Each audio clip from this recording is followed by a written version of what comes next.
Dieu bénisse tous ceux qui me suivent en ce moment. Je suis ici pour vous apprendre qu'il y a des signes qui suivent quiconque qui est appelé à être prophète. Nous avons des personnes qui ont le don prophétique et des personnes qui sont des prophètes.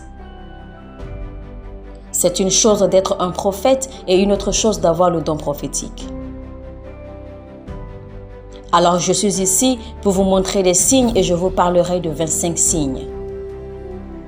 Nous avons 66 signes pour être un prophète. Mais je partagerai avec vous 25 signes et je sais que certains d'entre vous sont à l'école prophétique. Certains n'ont pas encore joint, mais il y a plus de détails à notre école prophétique sur notre site web et faites partie de ce que nous faisons. Alors nous allons parcourir quelques écritures bibliques qui nous montrent que des gens sont appelés dans le prophétique. Rappelez-vous, il y a des personnes qui sont nées prophètes pendant que d'autres personnes deviennent prophètes après leur naissance. Et il y a des gens qui reçoivent le don de la prophétie. Alors pour commencer, nous allons lire le livre de Jérémie 1, versets 4 à 5, qui est très connu par plusieurs personnes. La parole de Dieu vient à Jérémie disant « Avant que tu sois formé dans le sein de ta mère, je t'ai fait prophète des nations. Et je t'ai ordonné et je t'ai fait prophète au-dessus des nations, afin de planter et afin de déraciner. » Cela veut dire avant qu'il soit né, avant qu'il soit dans le sein de sa mère. L'appel du prophétique était déjà sur sa vie. Et il y a des signes qui le suivaient, montrant qu'il était un prophète. Numéro 1. Vous devez comprendre que le don de la prophétie peut être transféré dans la vie de quelqu'un. Il peut être impacté ou implanté. L'impact veut dire, vous avez le don, mais il ne fonctionne pas autant que moi je prophétise. Mais dès que je vous impose la main, vous commencerez à prophétiser dans le même règne que je suis dans le prophétique. L'implant est ce que nous appelons, vous n'avez pas le don. Mais quand je vous impose la main, j'implante alors le don en vous. Comme Paul a dit, « Timothée, mon fils, maintiens le don que j'ai planté en toi par l'imposition des mains. » Numéro 1. Être un fils amène le don à être implanté en vous. Numéro 2. L'imposition des mains fait implanter le don en vous. Il y a des gens qui fonctionnent avec le don. Mais il y a des gens qui sont appelés à être dans l'office ou le service du prophète. En d'autres termes, il y a une différence entre la fonctionnalité du prophète et le service du prophète. La Bible nous apprend qu'il y a un homme dans le livre de Jean 3, verset 1. Il y avait un homme pharisien qui s'appelait Nicodème et qui était un sacrificateur et qui était un souverain. La raison pour laquelle la Bible nous dit ceci est numéro 1. Le pharisien était son service ou son office. Nicodème était son nom. Mais souverain était sa fonctionnalité ou sa fonction. Ce qui veut dire vous avez besoin d'avoir un office. Vous avez besoin d'avoir une fonction. Et vous avez besoin d'avoir un nom spirituel. Et alors là, votre vie sera équilibrée. Alors, nous avons des gens qui sont dans le service du prophète, exactement comme Abraham. Ça ne veut pas dire que vous pouvez appeler les noms comme je le fais, que vous pouvez donner des directions comme je le fais, ou parler aux gens avec détail et prophétiser sur les gens comme je le fais. Abraham n'a jamais appelé le nom de quiconque, ou navigué ou faire quelque chose d'aussi profond dans le prophétique. Alors Abraham était dans le service du prophète, mais sa fonctionnalité était sa foi. Il avait été nommé Abraham par son père biologique. Mais Dieu avait réservé un nom pour lui, Abraham. Ça veut dire que vous devez avoir un nom donné par Dieu et vous devez connaître votre service et votre fonctionnalité, car ce n'est pas tout le monde dans le service du prophète qui doit être dans la fonctionnalité du prophète. Alors, Abraham était dans le service du prophète. C'est pour cela qu'il est dit dans la Bible, « Rends sa femme à cet homme, car il est un prophète. » Ça, c'est son office. Mais sa fonctionnalité maintenant est le don de la foi. Alors, il y a des personnes dont je suis ici pour parler. Des personnes qu'on appelle prophètes. 25 signes que vous avez été appelés pour être un prophète. Numéro 1, les prophètes détestent le péché. Parce que les prophètes dans le règne spirituel sont symbolisés par l'aigle. Selon le livre d'Ézéchiel 1, verset 10, il a vu un ange avec 4 visages. Le visage d'un lion, ce sont les apôtres. J'ai des exemples pour cela. Le visage d'un aigle, ce sont les prophètes. Le visage d'un bœuf, ce sont les évangélistes. Le visage d'un berger, ce sont les pasteurs et les enseignants. Alors les aigles volent plus haut que les montagnes et quand ils sont en hauteur, ils peuvent voir. Ils peuvent localiser tout ce qu'ils désirent prendre. Tout ce qu'il a envie de prendre, ça peut être un serpent, ça peut être un poisson, tout ce qu'il veut prendre. Et alors il descend direct, il localise et capture le poisson et le sort hors de la mer. Il a été donné au prophète les yeux pour voir dans le règne spirituel. Le prophète peut localiser le péché dans l'église. Revient sur ses pas, saisit le péché et le sort hors de l'église. Alors les prophètes numéro 1 détestent le péché. C'est l'un des signes d'un prophète. Il déteste le péché, mais il ne déteste pas les personnes. Alors si vous avez commis un péché, il ne viendra pas pour vous embarrasser. Mais il vient pour vous délivrer de votre péché. Les personnes qui n'ont que le don viendront et vous embarrasseront.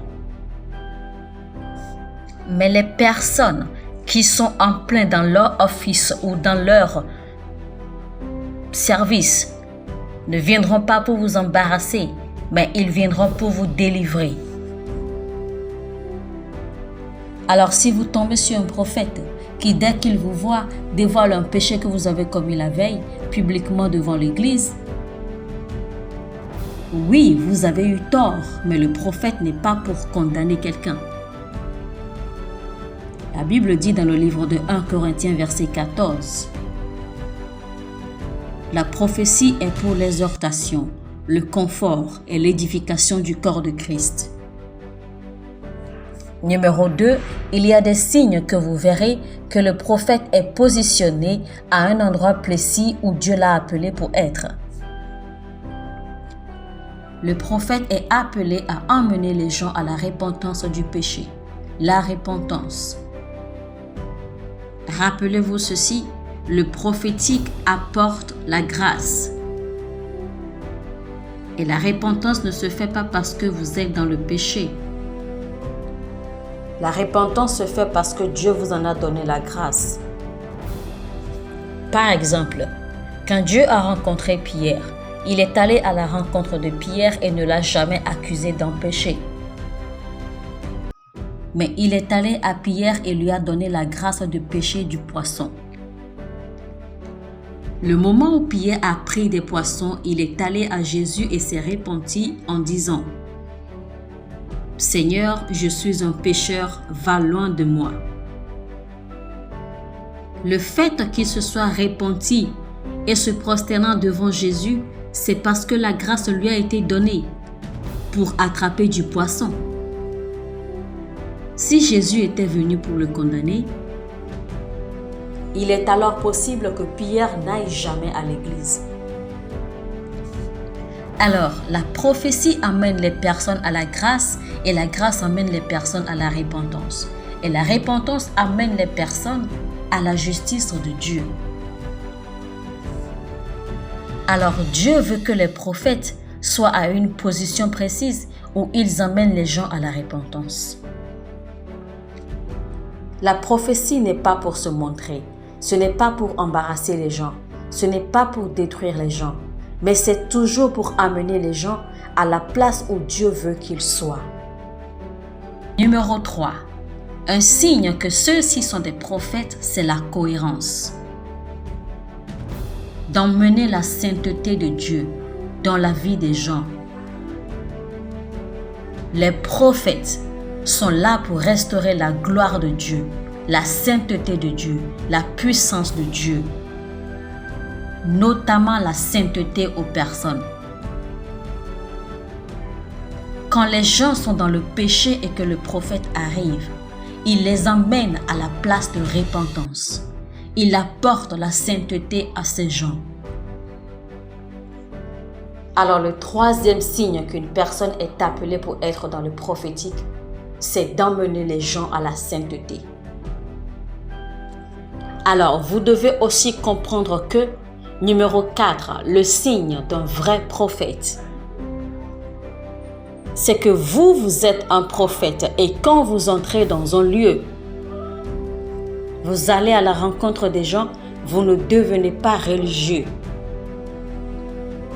Mais vous amenez les gens à entrer ou faire l'exacte révélation de ce que Dieu veut qu'ils fassent à l'instant là. Parce que la religion très souvent vous fait fonctionner dans ce que Dieu a déjà fait dans le passé. Parce que Dieu a dit, tu ne dois pas manger des gâteaux dans la vie de mon grand-père. Alors moi aussi je ne mangerai pas des gâteaux. Je suis alors devenu religieux sur l'expérience de mon grand-père. Car je n'ai pas accès à écouter ce que Dieu est en train de dire.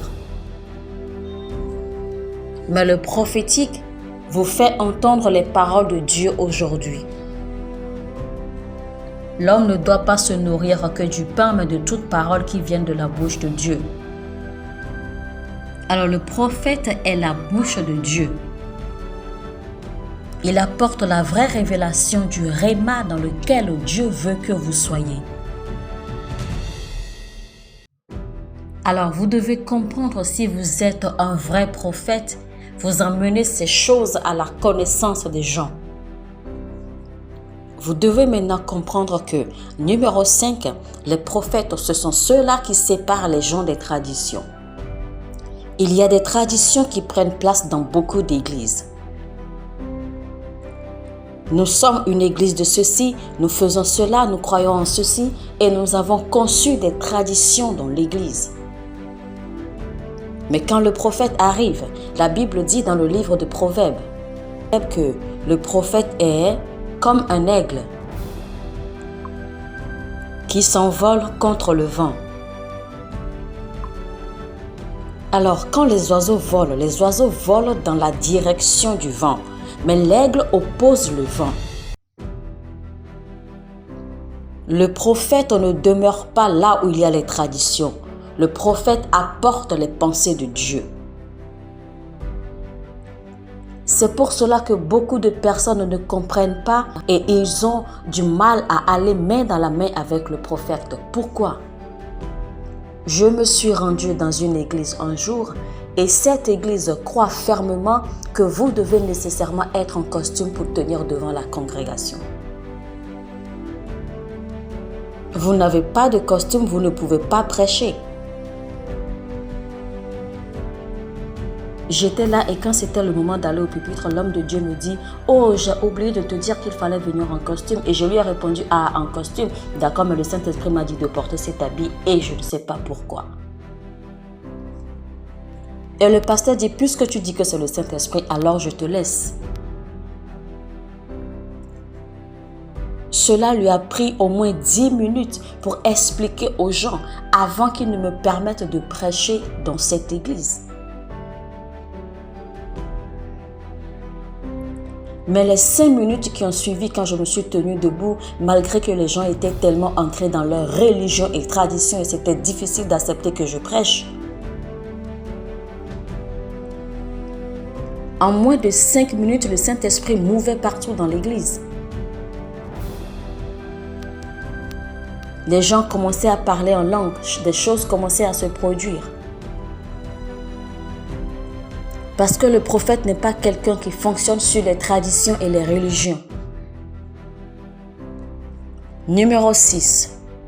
Le prophète n'est pas un suiveur d'hommes.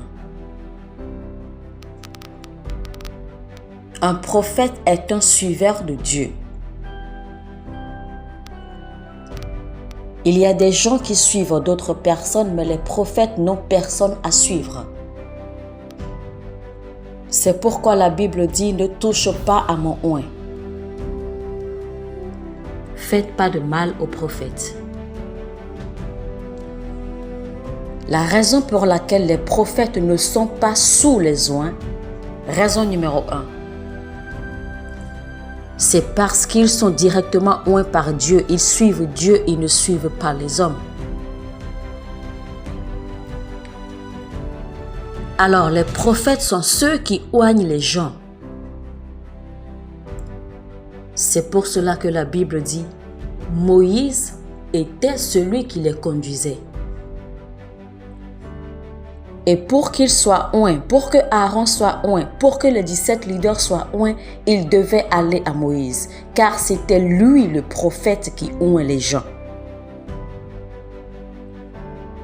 Donc, il n'est pas sous la coupe de ceux qui sont oints, car c'est lui qui oint. La Bible alors a déclaré que Paul a dit « Suivez-moi comme je suis Christ ».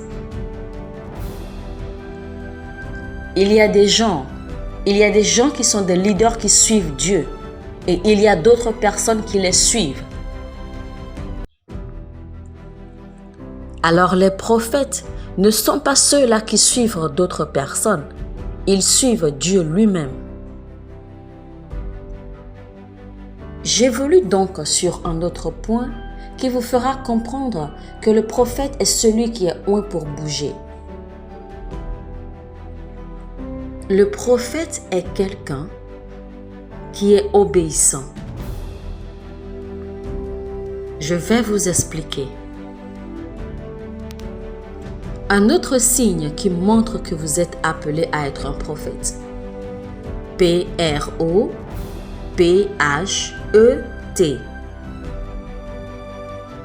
P représente la prophétie. Cela veut dire que tout prophète doit porter le don de prophétie.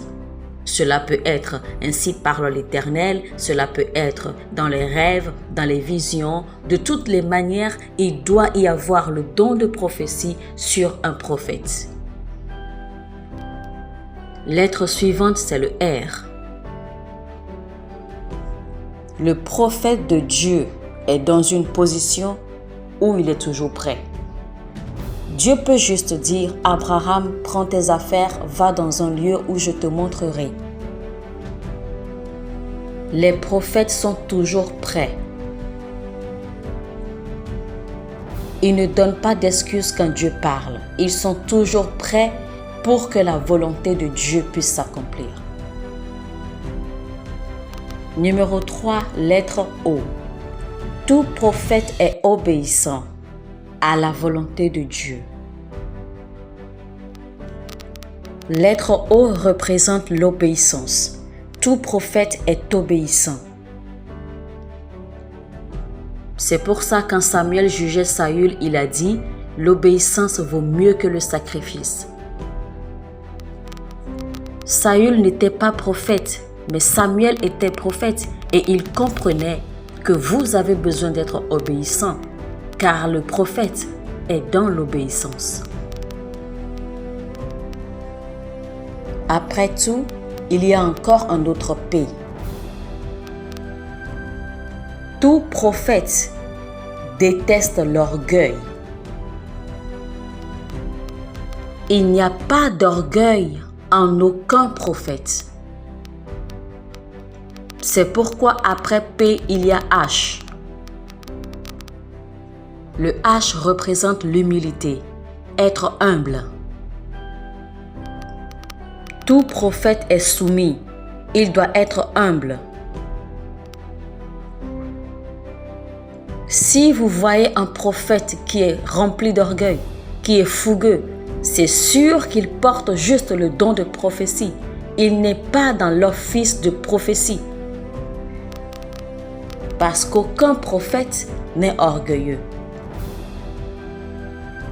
Vérifiez tous les prophètes dans la Bible. Vous ne verrez aucune expression d'orgueil.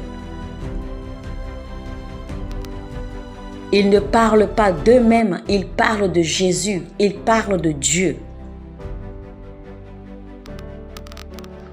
Alors, si vous voulez être un prophète ou vous êtes un prophète ou vous voulez voir des signes que vous êtes un prophète, il doit avoir de l'humilité en vous.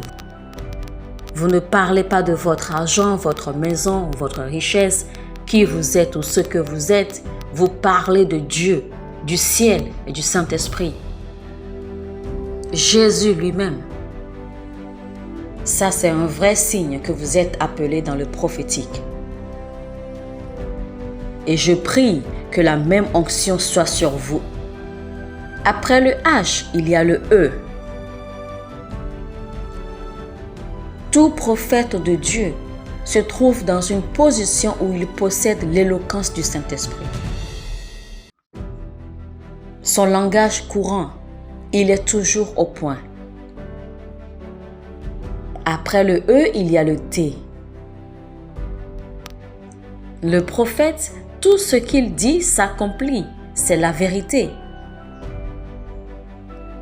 La Bible dit de Samuel en ces termes: tout ce qu'il dit s'accomplit. Pas ce que Dieu lui a dit, pas ce qu'il voit dans une vision et non ce qu'il voit dans un rêve, mais tout ce que lui, il dit doit s'accomplir. Un autre signe que quelqu'un est un prophète, vous devez comprendre que quand Dieu appelle les prophètes naviguent. Et parce qu'ils naviguent, un autre signe que vous êtes appelé dans le prophétique, c'est que vous voulez de la musique partout où vous êtes. Vous aimez naviguer dans la musique. Vous voulez écouter des messages. Vous voulez que la musique coule partout. Alors chaque fois que vous me voyez prophétiser, vous verrez, j'aime entendre du bruit. J'aime écouter de la musique couler. J'ai envie de couler avec la musique. Tout prophète dans l'Ancien Testament, vous les entendrez dire, j'ai envie de prophétiser, amenez-moi des musiciens pour qu'ils viennent jouer pour moi. Donc, un autre signe que vous êtes dans le prophétique, c'est que vous voulez du bruit. Les prophètes ne sont pas seulement des prédicateurs. Quand ils sont en face d'un peuple, ils veulent du bruit, ils veulent entendre du son, ils veulent de la musique. Là où les gens crient, ils veulent du bruit. C'est un autre signe d'un prophète. Un autre signe que vous êtes un prophète, c'est que les prophètes sont des intercesseurs. Parce que Dieu leur montre des choses. Et après qu'ils aient vu, ils veulent revenir pour renverser la cadence. Ça peut être une malédiction ou un péché. Ils prient pour vous avant d'aller vers vous. Les prophètes sont des intercesseurs. Un autre signe d'un prophète, c'est que les prophètes portent l'amour et la colère de Dieu. Si vous avez de l'amour, c'est un vrai signe que vous êtes un prophète. Si vous portez la colère sainte de Dieu en vous, c'est un signe que vous êtes aussi un prophète. Et pour finir, je vous parlerai d'un secret prophétique que beaucoup de vous n'avaient jamais su et n'avaient jamais compris. Les prophètes, dans l'office du prophète, n'écoutent pas la voix de Dieu quand ils opèrent dans leur service. Seuls ceux qui opèrent avec le don entendent la voix de Dieu. Les prophètes parlent à la place de Dieu. Élie s'est tenu devant le roi et a déclaré « Il n'y aura pas de pluie durant cette saison selon ma parole ». C'est ça le signe qu'il est un prophète. Ce qu'il dit s'accomplit. Si vous voulez vérifier votre niveau prophétique maintenant, si vous êtes dans l'office, essayez de dire quelque chose maintenant, ça va s'accomplir. Alors, je voudrais que vous compreniez, Dieu a appelé plusieurs dans le prophétique. Autre chose à comprendre, vous avez besoin d'être débloqué par un autre prophète afin d'entrer dans le prophétique. Sans être débloqué, vous ne pourrez jamais être dans cet office.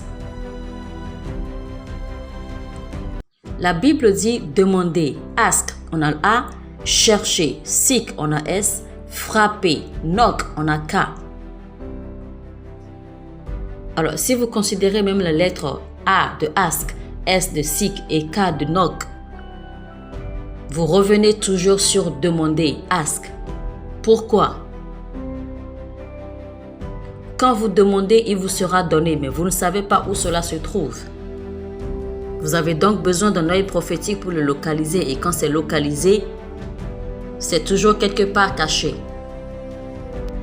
Et quand c'est caché, vous devez le chercher. Et quand vous le trouvez, vous devez alors frapper. Car c'est bloqué à l'intérieur. Mais quand la porte s'ouvre, alors vous y entrez. Alors si vous êtes un prophète, vous devez découvrir votre identité. Quand Dieu révèle, c'est toujours caché quelque part et vous devez donc le chercher. Et quand vous le trouvez, c'est coincé quelque part. Quand vous arrivez à ce point, vous devez frapper afin que quelqu'un qui est déjà dans le prophétique puisse débloquer la porte pour que vous puissiez entrer. Et commencer à opérer dans le prophétique. C'est pourquoi tout prophète a besoin d'être débloqué. Tant que vous êtes sur cette terre, vous avez besoin de quelqu'un pour vous débloquer. Rappelez-vous, Jésus est le Dieu qui avait créé Jean révélateur, Jean de... Mais il est allé à Jean-Baptiste pour s'humilier, pour que Jean puisse le baptiser, pour le débloquer, pour que l'habileté en lui pour ouvrir le ciel puisse commencer à opérer et automatiquement l'habileté a commencé à opérer. Alors si Jésus lui-même a eu besoin de s'humilier sous Jean, sa propre création, qu'en est-il de vous? Humiliez-vous aujourd'hui. Cherchez et vous trouverez. Quand vous trouvez, frappez. Quelqu'un va ouvrir et vous entrerez dans la porte. Ce sont là les signes que Dieu vous a appelés dans le prophétique. Que Dieu vous bénisse. À bientôt.